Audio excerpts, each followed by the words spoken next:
everybody, and welcome back to another edition of Beer and Brands. I'm Matt Williams from Brand Federation, along with our founder and CEO, Kelly O'Keefe. Hi, everyone. And today we are at Kindred Spirit Brewing Company out in the west end of Richmond. Awesome place. Yeah, you can see the magic happening right behind us. We're here with John Barefoot, the owner of Kindred Spirit. So, John, come on in and tell us what we're drinking. All right. Welcome, guys. Welcome to Kindred Spirit. So what I brought you here is, I understand you like Pilsners. This is a Czech-in-hand Czech Pilsner. Excellent. True to style. And then I brought you an IPA. I know you're an IPA I am an lover. IPA guy. This is frequency modulation with Citra Nugget hops in it. Fantastic. And then I brought this Four Monks, which is a Belgian quad for... That's for our mystery guest. Yeah. Exactly. That's good. Well, John, thank you so much for having us. The place is great. The beer's terrific. Thank you. Cheers to Kindred Spirit. Thanks for coming in. And we will be back with John Barefoot in a couple minutes. Glad to have you. That's great. All right. All right, Kelly, we're back with this month's Beer and Brand special guest, none other than Dave Muhlenfeld. David, welcome. Welcome to Beer and Brands. David is the founder of English Major LLC, creative consulting. Yep. David and I also worked together for, it seemed like decades. Yes, it was a decade and a half. A decade and a half at the Martin Agency, where he did some amazing work on brands like Oreo, freecreditreport.com, Yes. numerous others. Walmart, the great. Coca-Cola. What better time to have a guy like Dave here than the day after the Super Bowl? I know. We The can talk timing about is creative. perfect for this. It's perfect. And we are going to talk about Super Bowl creative when we're into like the third or fourth beer. That'll be Fantastic. good. I want to get into this first one, though. Okay, good. Yeah, give it a shot. It's excellent. Super Bowl is a night of music Yep. and usually a night of creative. And so we can talk about how it did this year. Exactly. Let's step back first. One of the things that we focus on a lot at Brand Federation, as you know, is kind of brand strategy, helping people through marketing challenges, marketing strategy, things like that. But obviously at the end of that process, somebody says, okay, we have to make something now. We have to bring this to life. And we want to talk to you about the intersection of strategy and creative work. How do you, as a creative director, take the work of people like us as strategists and use it as inspiration? Where does it go right? Where does it go wrong? What do you look for? I'm a huge fan of a well-written strategy. For me, it's essential. I'm not an execution first and then make up the strategy to justify it type creative. I really value having that foundation. And then I think of my work really as just kind of a translation effort. If the thinking is sound, then the question is, how do you turn that thinking into a message that can motivate somebody, reach them emotionally, and stick in their heads? But the first things I'll do is, especially if I'm writing a song or a jingle, is to simply sing the brief. Yeah. Like, take the lyrics of the brief, or take the statement, the strategy statement, the main takeaway, and do as little work as possible to change that into something hooky. Oh, nice. That's interesting. Leverage the landscape of benefits. Yes. Absolutely. You start with that to stuff. drive the something. Right? It's like cracking a code. Like, bit by bit, you change boring phrases into hooky, simple phrases. And sometimes you can actually solve the problem then and there. It's just a translation problem. Kind of fun. Now, give us an example of a time when you were working on a brief or you were working on a brand and somebody gave you a strategy and you went, okay, there's something really cool here. I can work with this. My favorite example of that was back in Martin Agency days was the Oreo brief. Mm-hmm. It became Wonderfilled, which became a whole huge musical campaign and was all kinds of fun to work on. Great people, beautiful stuff. Great people worked on that. John Gibson was the strategist at the time, and I think he's there now as their head of strategy. But at the time, he was a new character, and he came up with this phrase, which was, giving an Oreo is like giving somebody a token of childlike wonder. It was more or less was the phrase. And so the question of, what would happen if it was like a creative exercise they gave us. What would happen if you gave this token of wonder to this celebrity or this character?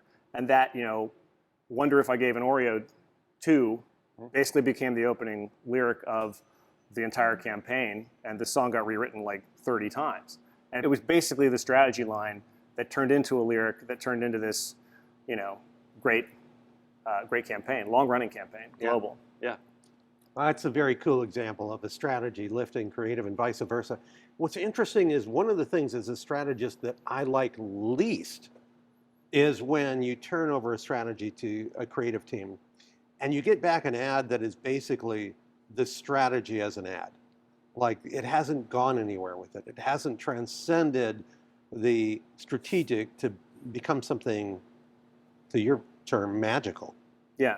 Well, I think strategies, because they come from clients, because they come from what we're trying to sell, what we want people to think, they're not oriented necessarily towards a consumer, towards the public.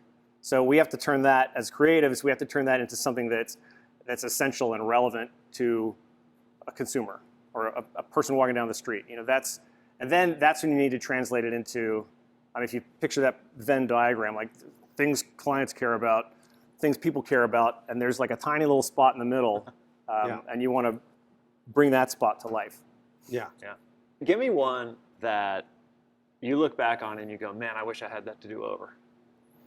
Oh, to do it. Yeah. Well, what do you want to do over? Many assignments I underperformed on, I think, but there's also ones where you think of different solves later on. Yeah.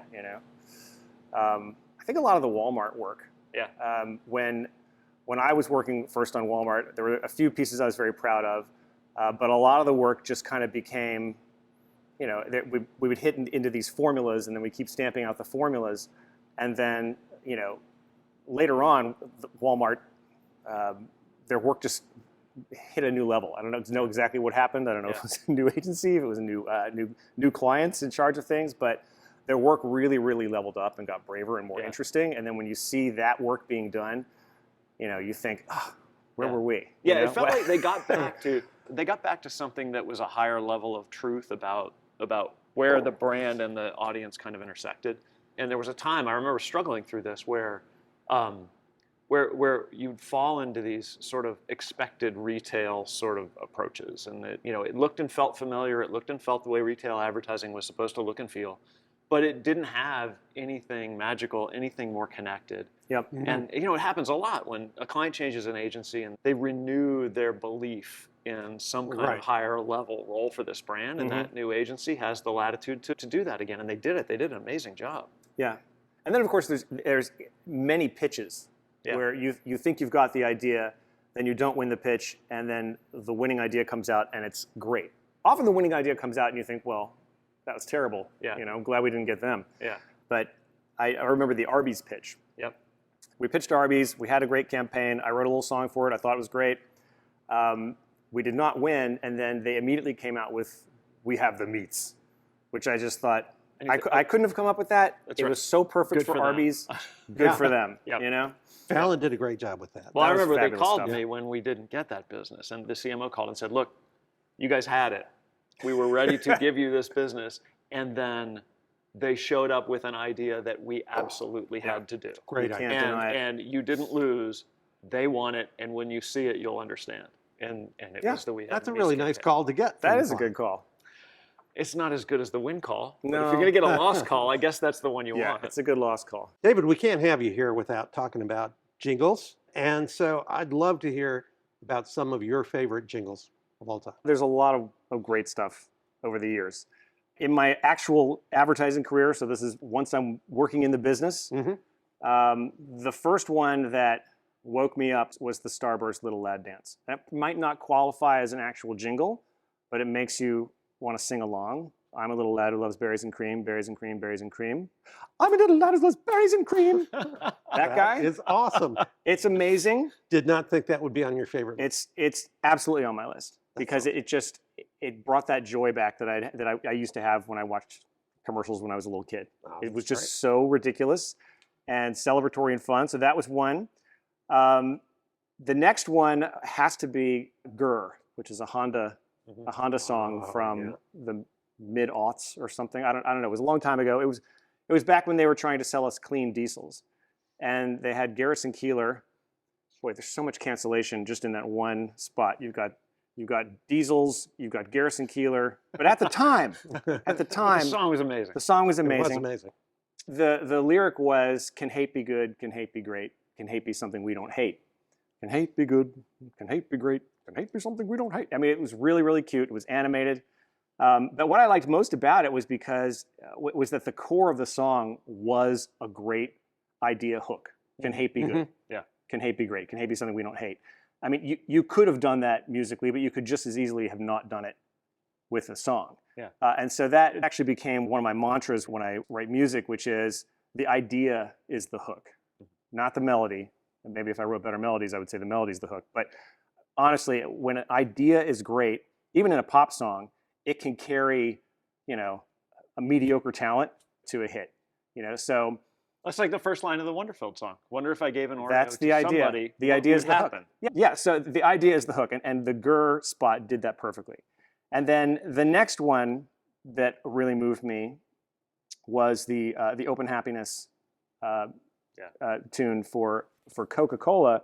It puts a coin in a vending machine. Yeah. You go inside, and it's this animated wonder world where all these little creatures are making Coca-Cola for you.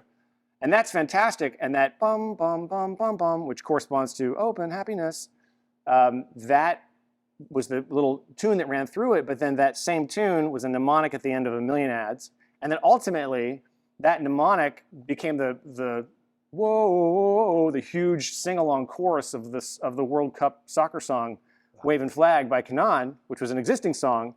But Coke got it together, Bruno Mars produced it, and you have stadiums full of people singing this Coca-Cola mnemonic. So whoever wrote the original mnemonic is just like, thank you, thank you, check's coming. Was amazing. Yeah, it was, because really, this idea of opening happiness, like you got a sugary product, it's just a product, but when it becomes something that is bringing so many people joy, that's huge positivity for the world. And whatever, Cavity's soda doing, at moments like that, even the scales. That's For right. brands, Also gave this I think. brand kind of a sonic signature. Oh, yeah. It did. It triggered your brain back to the message that the brand was trying to stand for, right? Open happiness, because it corresponds. yeah. The syllables are the same. Such And, a strong Yes. signature. it's that like you could the use like it the anywhere. Intel signature, the Intel Yeah. inside. Yeah, and we did Or it for GE Oreo back too. when they did Bum, bum, bum, We bum, Bring bum, Good bum, Things. bum, bum. Right. Wonder if I gave an Oreo. Yeah. It's Yeah. like the lyric of the thing. What's interesting is how much we remember the jingles, like It gets in your head. from Earworm our gets in your head. childhood and beyond. Yep. So, Dave, I remember going to the Cannes Advertising Festival with you, where you were on stage doing a talk about brand melodies. I remember that What too. exactly is a brand melody? A brand melody is a highfalutin term for a jingle. Oh, You've rebranded Jingle. exactly right. Yeah, I mean, basically, it's an original piece, original song that encompasses the strategy of a brand, and ideally is flexible enough that you can do multiple versions of it. You can take the lyrics out, you can bring them in, you can change the lyrics, but it's like a musical platform for a brand. Yeah. Now, you've written a bunch of these. I So think back in your brand melody memory bank. Which brand melodies that you did not write do you think are the ones that kind of stand out as the best? Well, there's a lot of good ones, There are but good there is one that started it all for me. And it was such a good jingle that I wrote a jingle about it. A jingle about a jingle. It's very It's a meta jingle. Not that Oh, meta. hey, look at this. I'm going to play it for you. Look, you brought a guitar. I brought a guitar. Amazing. Now, I'm mostly a keyboard nerd, so I've only learned exactly enough guitar to play jingles, and no more. All right, so here's my jingle about a jingle. It's called Sex Jingle. Way back when, in 1981, I saw a TV spot for chewing gum. It had hot girls in purple bathing suits, frolicking with California dudes, doing badass tricks on water skis. But the coolest part for me was the song, and it went.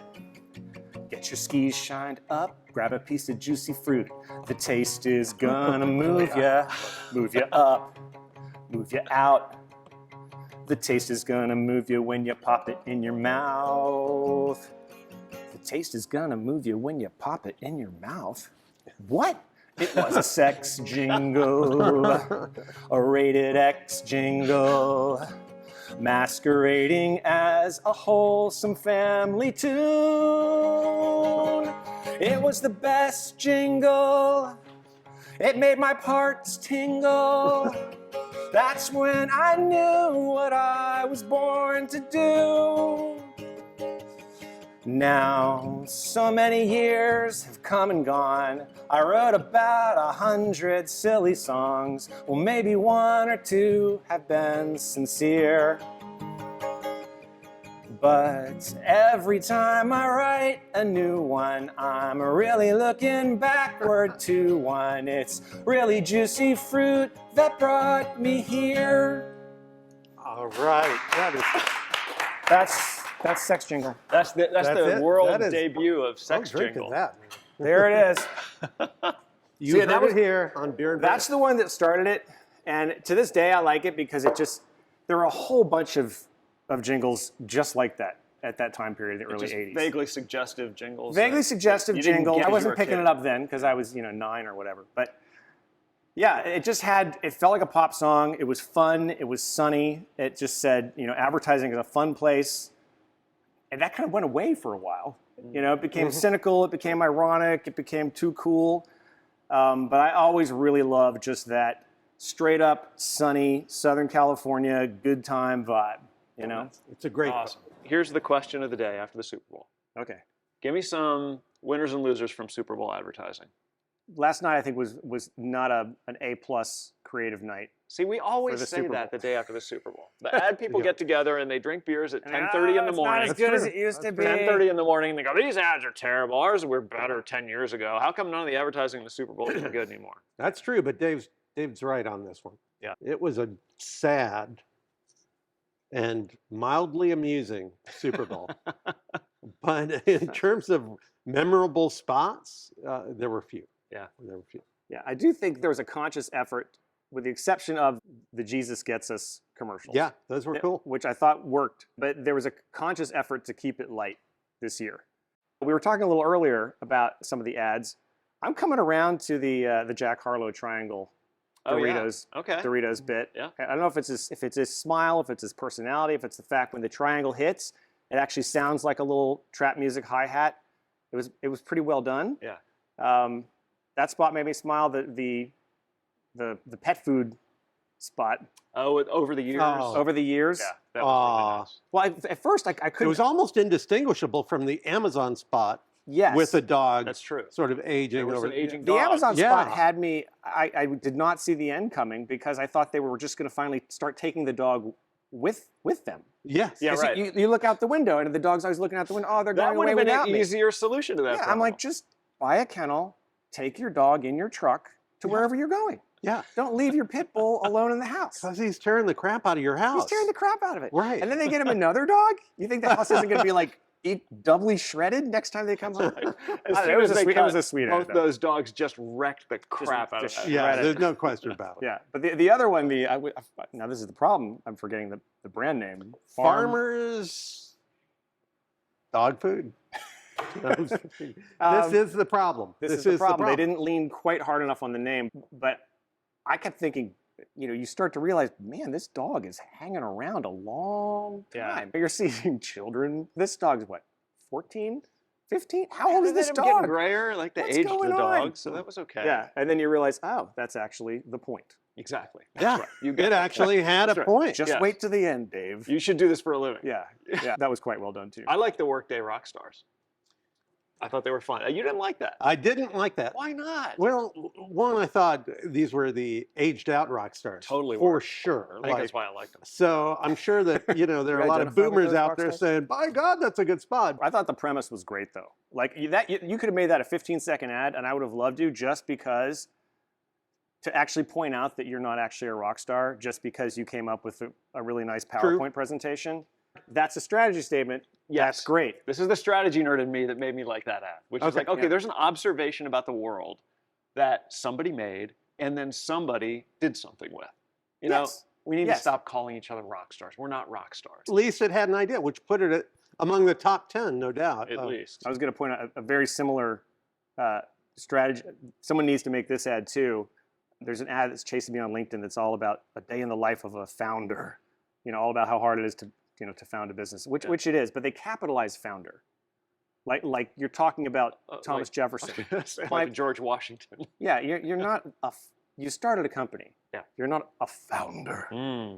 I think the whole evening got buried under celebrities. I mean, I've never seen more celebrities at a Super Bowl. Yeah. Every spot had 1 or 2 or 5 of them, and they often seemed almost thrown in. There was a Google ad that talked about how you can correct your photographs on, on your phone. Yep. And about halfway through, all of a sudden we get, oh, there's a celebrity in this ad too. Yeah. Why even bother? Yeah. It contributed nothing to the ad. Yeah. And that was a tricky ad in particular because they made you think it was an Apple ad the whole time. Yeah, you and then weren't at the sure end, who it was for. Fix it with Pixel was the phrase at the end, which is cool, but you're watching it the whole time. I was thinking it was an Apple ad. So just strategically, you've got 50 of these 60 seconds, people are thinking about Apple. Yeah, which is at least I was. Such a departure from one of my favorite Super Bowl ads of all time, which is Parisian Love, a Google ad that ran years ago, beautifully done. Good. No actor, just a beautiful, relevant spot that could be done by no one else but Google. And I think that's what we lost. We lost brands to celebrities. We remember the celebrities and not even the brand they were for. I mean, Hollywood made a bunch of money last night. This was a year that everyone knew was going to be softer on controversy. And it probably should be, because advertisers rightly look at the cultural zeitgeist and they say, what should we serve up this year? Well, we've been beaten down by COVID, by war, by economic distress and inflation, by highly contested elections, by cultural challenges and reawakenings, both good and bad, that have made us feel a little shell-shocked. And advertisers rightly said, let's just give them sweet, tasty candy. Make them smile, make them laugh. Make them smile. Candy made out of clams. Candy made out of clams. I'm still scratching my head about that one. So I get it, but I think the challenge is that most of those ads would have been good on any other day of the week. We expect more of Super Bowl. And interestingly, we have trained the viewers to expect more from the Super Bowl advertising. I think that's true. We may have raised expectations so high that we can't help but meet for a beer the next day and go, those ads just weren't very good. So we've been talking about strategy, creative, and also the Super Bowl. And last night, I thought one of the losers of the night was a FanDuel ad built around a dumb stunt of a kickoff. It just completely fell flat. More importantly, it didn't really shed any light on the brand FanDuel. I think as a creative, when you're tackling something, how do you go deeper than just a gimmick or a stunt to really reveal something interesting about the brand or the people who love it? Well, that's a good question. I mean, in my own creative experience, I don't think I've successfully sold a stunt concept ever. And I was often tasked with doing so. And so there are people who are particularly great at that kind of thing. I was not one of those people. I mean, I had to kind of default to storytelling, because for me, it's the only thing that can hold my attention. A really brilliantly done stunt has to have longevity, because it has to be something people want to retell. You know? Right. Did you hear that? Like the State Street Bank, Fearless Girl. Yeah. That's a real stunt. Not only is the sculpture itself permanent, but it gets told again and again, as opposed to, oh, look what they did with their Super Bowl, $8 million or whatever it is. Maybe it gets talked about the next day.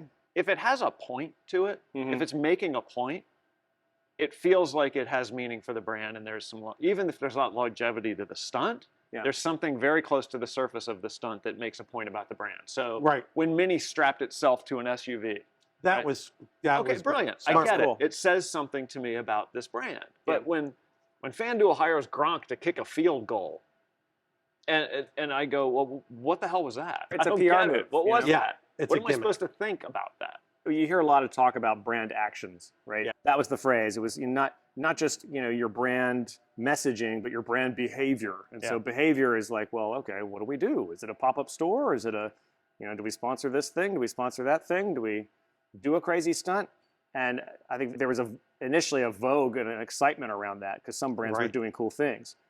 As with almost everything except classic storytelling, the newness wears off, and then you're left with Gronk kicking a field goal. Let's wrap up this conversation about the Super Bowl with a cheers to the real winner, Rihanna. Rihanna. She was freaking awesome. She was great. Yeah, she was a great. Good show. So to Rihanna. All right, Kelly, we're back with John Barefoot from Kindred Spirit. Thank you again for having us here. Thank you. The place is amazing. We love it here. We love the beer. And we want to learn more about it. So tell us a little bit about the origin story, John, of Kindred Spirit. Where did it come from? Why did you guys start the brewery? We get that question a lot. And really it all started with tennis. I know that sounds weird, but most things do start with tennis. Yeah, so 3 guys that played tennis together said, hey, let's start a brewery. And from there, the rest is history. That was almost 8 years ago today. That is And awesome. why the brand Kindred Spirit? Honestly, it just was because we were reading a magazine article and we saw Kindred Spirit in there and we're like, that's a good name for a brewery. Lo and behold, that's how Kindred Spirit started. That's amazing. Right. How do you think about the experience you want people to have here? How do you want them to feel when they're at Kindred Spirit? It's a good question because we always talk about that. You know, when y'all were talking about branding and jingles and all that stuff earlier, couldn't help but think about our branding and how we've been going through changes over the past few years. As most breweries around here, you'll see rebranding or redoing websites. And it's funny, we had one of our customers come in and say, hey, you know what? I'd like to help you with your website. I think it's not quite branded right. I think it could be a lot more focused on the consumers and stuff like that. And I said, okay, well, I don't really get it because it pretty much says we're about beer and people. And that's really what we're all about is beer and people. He said, yeah, but everybody says that. There's nothing special there. So funny enough, he comes in and sits down with us and we start talking about, the brand, and it overlaps. We're talking for a couple hours and it overlaps into opening time. And all of a sudden a bunch of regulars come in and I was like, you know what? Let's just ask them. That's great. You're asking what our customers. Yeah, so market research right there. So we had about 6 different regulars come in, and every time I'd ask them, so why do you come here? And they were like, the beer. Okay, well, what else? The people. So they're like, we really like the people. And it was so funny that this one guy, John, comes in and we're like, what do you like? He's like, the beer, the people. We're like, yeah, what else? He's like, well, it's kind of like being at Cheers, like everybody knows your name and stuff like that. And so he walks on up, gets his beer, and the next person walks in. We said the same thing. Why do you come in here? And he's like, the beer, the people. It's like Cheers. So I'm like, okay. I think you got it. And so the guy's sitting here going, okay, you win, So now I'm an engineer, so I don't, my writing skills are not exactly the best. And this guy's an English major, so he certainly has been working on tweaking the language that is there to make it sound, more what we're about and more concise. But he's still staying with the beer and people part of it. Beer and people, it's good. Two of our favorite things. That's right, beer and people. Now, where can our friends find Kindred Spirit? Where are Wow. So we are in about 1,500 locations. Wow. That's great. Yep. And you can find it in most grocery stores around Richmond, also in Northern Virginia, Virginia Beach, and a good portion of the restaurants around the Richmond area. That's really great. Terrific. Is that the Headspace IPA? Is that the main one? We distribute about 15 beers a year. That's fantastic. So Headspace is certainly the most popular one, but there are 14 other beers that are out in the market each year. That's really cool. That's fantastic. And where's the tasting room? So tasting room's on West Creek Parkway. So that's where we're standing right now. And it's right off 288. And that's one of the things that's special about our location is that, we're not downtown. We're kind of in the suburbs. And even though we're technically Richmond address when it comes to the address, we get our mail to, we're actually in Goochland County. We were one of the early breweries in the city. And right next door to us is Partywood down the street. And we have Licking Hole. Those are the other 2 Goochland breweries that are in the area. Terrific. Well, that's awesome. Yeah, it is. John, thank you for having us. The beer's great. Thank you for the beer. It is great. The taste is going to move you. That's how good this beer is. Thank you. Vaguely sexual jingles. I don't know. But cheers to Kindred Spirit. Thanks for having us. Thank you.